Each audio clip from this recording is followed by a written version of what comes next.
Hello YouTube. Today I'm going to be showing you how to dye plastic RC parts.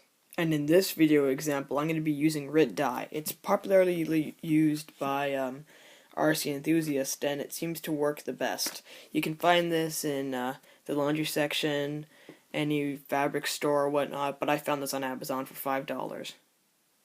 But before you do anything, make sure you have your piece separate from all the others. It has to be alone and have no screws, no other pieces on top of it, whether it's aluminum or plastic.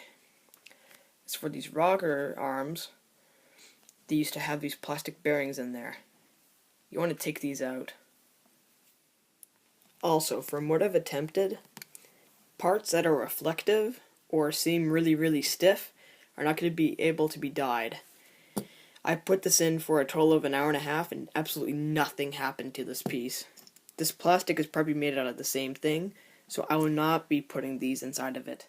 Now that you've figured out the pieces you're going to be dyeing, use a flathead to go around the corners and just any rag to get the surface done. It's going to take off any of the dirt particles that are kind of just sitting on there and get it pretty rough. After all the parts are clean like you want, you're going to take some fishing line and string it through the chassis about 3 to 4 times as long as you're stretching the line across, and for these just about the same length as that. Give it about 3 knots on the end and put a piece of tape around it and label it so you know which part that it is. Now all our pieces are ready to be put into the dye and be dyed. Just make sure not to tangle a fishing line up because it can happen quite easily, so I suggest you do this very soon before you dye. Alright, so now I have a pot of water that can completely submerge the part, which you really do need. Make sure that you can do this before you start doing this whole process. It needs to be able to fit. And also you're going to turn it on to about 5.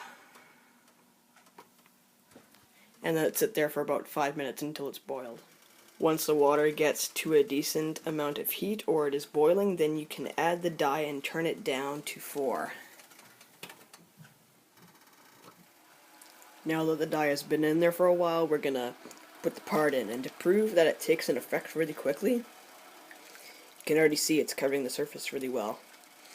Obviously it has to penetrate the plastic, but it does this very easily. If you want to penetrate it a lot, then you have to leave it in there for a longer time at higher heat. As you can see, this has been in here for about 10-12 minutes. It looks almost done, but this piece is going to be taking abuse on the bottom because it's a chassis and it's going to take some chassis slap. But my rockers look about done, so I'm going to be pulling these out. They don't take much abuse. I want my chassis to get a bit more penetrated with the dye, so I'm going to be turning up the heat and leaving it in there for about, I don't know, another 5 minutes. But I'll be sure to check on it. Now the part has been in there for a while and I think it's about done. So I'm just going to pull this out and put it on my newspaper, and yeah, it looks really nice. Alright, so this is after it's been run over cold water and completely dried, and the results are very nice. It's going to be a great visual appearance now because the colors match up a lot better, and gray was just not really contributing to that. And as you can see, flip this over and cut this a bit. You can see it won't really show through. And I was scratching on it pretty hard, and things like this are going to get beat up and eventually the gray is going to show through. But because I put it in a higher heat, it's going to be harder for the original color to be exposed. It did weaken the chassis a bit, which I'm kind of sad about, but overall when everything goes together it's pretty solid. So this is how to dye RC parts. If you have any questions, feel free to ask, and I'm probably going to answer within the next 24 hours of that question being posted. And yeah, bye YouTube.